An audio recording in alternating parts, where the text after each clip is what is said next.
Security in the Middle East is fast deteriorating. Multiple nation states and militant groups are now striking targets in the region.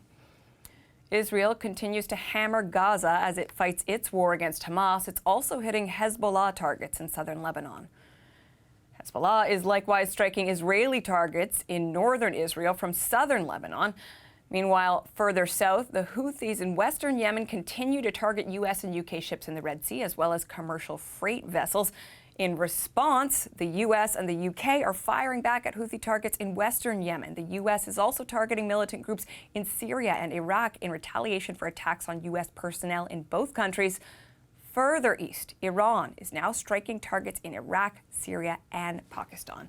Retired Vice-Admiral Mark Norman is a former Vice Chief of Defense Staff of the Canadian Armed Forces. He's now a Senior Defense Strategist at Samuel Associates, a consulting and government relations firm that assists clients with securing government contracts, including defense procurement contracts. Thomas Juneau previously served as a Middle East analyst for the Canadian Defense Department. He's now an associate professor at the University of Ottawa.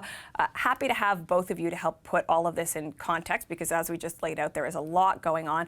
Vice-Admiral, I want to start with you. I mean, we have been talking for months now, since the start, really, of this escalation of the war between Israel and Hamas. There have been concerns that there would be a widening conflict in the Middle East. Given everything we just laid out, are we there?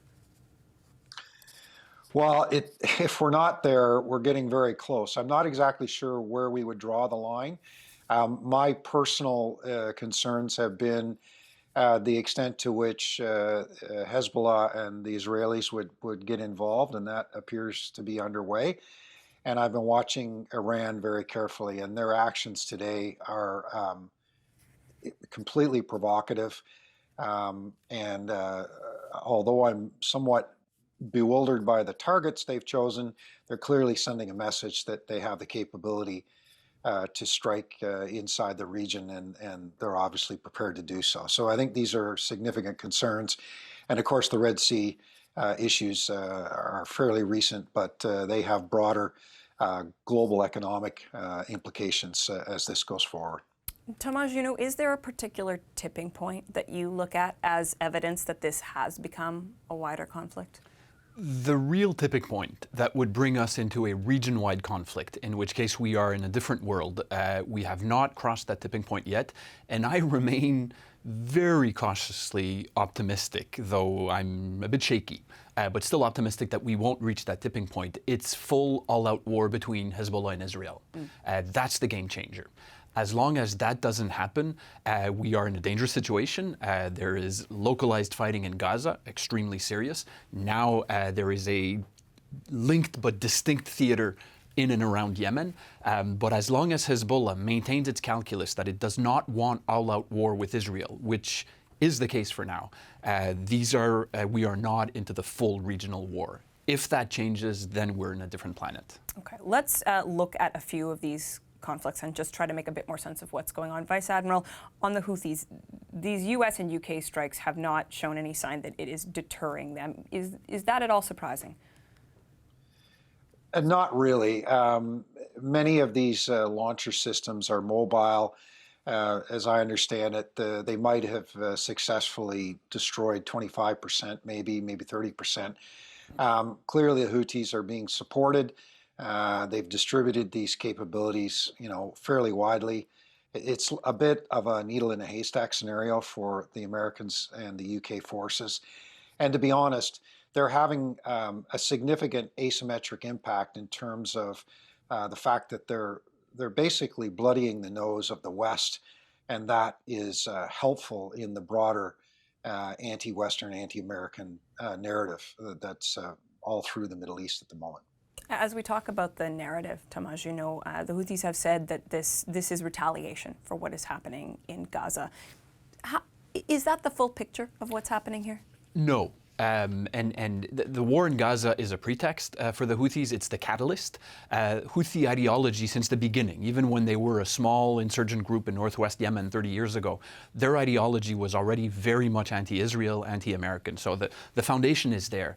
But over the past years, there have been Houthi attacks on shipping in the Red Sea. This is not new. This did not start in the last weeks. It started around 2017. There have been attacks, including on American ships, on other ships. For those of us watching Yemen, we have seen Houthi capabilities in general, including maritime capabilities, shore-to-sea missiles, amphibious assault teams, naval mines, drone boats. We have seen these capabilities increase fast in recent years, in large part thanks to Iranian support. And given Houthi ideology, given their worldview, given their links to Iran, their very close links to Iran, for all of us, it was just a matter of time before they would put that threat to execution, and that it would represent a significant problem for regional security, for the global economy.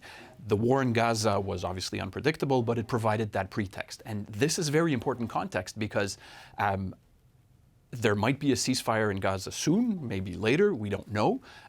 When that happens, it will not be the end of the Houthi threat to the Red Sea, because these are distinct problems. Well, and that perhaps makes this next question all the more pressing. The U.S. redesignated the Houthis as a specially designated global terrorists. The Canadian government says it's assessing whether or not to add the group to this country's terrorist list. Do you think it's a measure Canada should take, and will it matter? First of all, just a couple points on the American listing. The Trump administration listed the Houthis as a foreign terrorist organization, which is a much harsher listing on the last day of its mandate in 2020. The Biden administration removed that pretty quickly. The logic here, which is a logic I supported, to remove them from that list, was that the benefits were marginal and the costs were significant in terms of hampering humanitarian assistance. Morally, that was a bad idea, but strategically it was a bad idea because it was an argument that the Houthis could use against the U.S. Part of the logic, if I understand correctly this from the Biden administration today, is that the SDG designation, specially designated global terrorist, is lighter in terms of its application, and it is meant to impose certain limits on the Houthis, but not prevent them from traveling, because you want them to go to Oman or Saudi Arabia to negotiate peace with Saudi Arabia.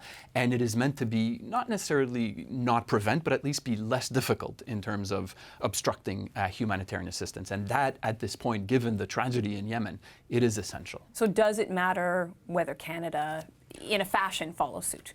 From a Canadian perspective, it doesn't matter because, I mean, symbolically it can matter. It can be seen as a gesture supporting the U.S., which from a Canadian foreign policy perspective is always important. But concretely, in terms of damaging the Houthis, no, it doesn't matter because they don't have financial assets here, they don't travel here, they have virtually no connections to Canada. Vice-Admiral, maybe just in closing on this question of the Houthis, is there anything, given that there's been no sign that what has happened in recent days is deterring them, is there a path forward that you see here that would lead to more meaningful deterrence? Yeah, well, I mean, really, there's only two ways to deal with this, to oversimplify it. One is to continue to attack Houthi facilities as best the Americans and the Brits can. And that's a bit of a challenge for a variety of reasons. And the second is to continue to keep the diplomatic lines of communication open, as Dr. Juneau just mentioned, so that if there is some specific interest that can be satisfied behind the scenes, then at least that's a mechanism of doing so. But this is not, it's not a simple problem. It's been around for a long time, as Dr. Juneau mentioned, and the solution is not at sea. I hate to say that as a naval officer, but the solution is ashore, and it's either going to be rectified militarily or diplomatically, and I think there's probably a higher probability of success with some sort of diplomatic resolution. Okay. Ultimately, they're getting a lot of airtime right now, and their message is fairly powerful in terms of they're holding the West at bay, and that's not a good thing for the West to be in that situation. I'd like to get you both to weigh in on Iran. Vice-Admiral, I believe you said earlier that you were a bit, I don't think you used the word befuddled, but essentially that by some of the targets that were chosen here. What is your reading of what's going on? Yeah, I mean, you know, we've all been watching Iran very carefully and wondering when they would decide that it was an opportunity for them to basically show themselves explicitly. I mean, they've been engaged in this for some time through proxies and other organizations, but to actually come out and do what they did is somewhat troubling, not just because of what it represents, but my concern more broadly is that, you know, sure, they've now sent a message to Israel and anybody else that they can reach anywhere they want in the region. Okay, that I don't think anybody really doubted that. But why attack those neighbors? That, to be honest, is a bit confusing for me, and I'm not sure. Maybe Dr. Juneau has some better perspectives. One of the core elements of Iran's doctrine, of its defense policy, is to push insecurity away from its borders as much as it can, to make sure that fighting occurs outside of its borders, and even better, that others fight for Iran. That's partly why Iran supports Hamas in Gaza and other Palestinian groups, Hezbollah in Lebanon, the Houthis in Yemen. It provides them with support. It doesn't cost it a lot of money. I mean, my assessment is that Iran spends maybe in the low $100 to $200 million per year on the Houthis. This is not a lot of money for a great return on an investment that bogs down Saudi Arabia for years in a very costly quagmire that was great bang for the buck for Iran, given its hostile relationship with Saudi Arabia. And now this is just a major bonus for Iran. It sees the US and accessorily the UK being themselves stuck into what might become a quagmire for them in Yemen, while Iran is shielded from that fighting. Right? While Yemenis fight, Yemenis die. For Iran, it has to count as a tactical success in terms of ensuring its own deterrence and security. This is so complex, as we laid out in the beginning. As we wrap up here, I wonder, Professor Juneau, I'll put this to you in particular, and if Vice-Admiral, if you'd like to weigh in, you can.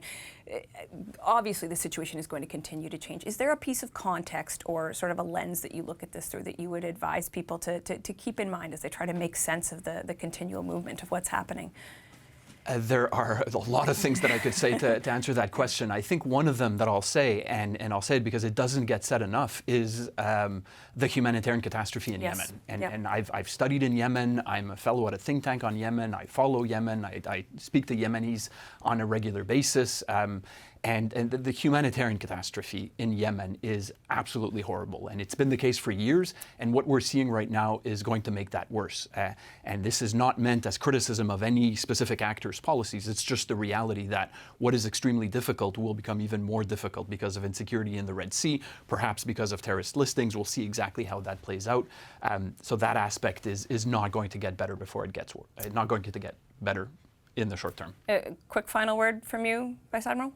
Yeah, obviously, I would echo that concern. I would add to this, one of the perspectives that is often missing in the conversation is what are the individual interests of the different players? And that, I think, although there's no point in being sympathetic to some of these organizations because they are, they're malignant and terrorist organizations, but ultimately, they're all doing this for very specific reasons, and that, although we don't like the answers, it helps us understand perhaps what's going on and why.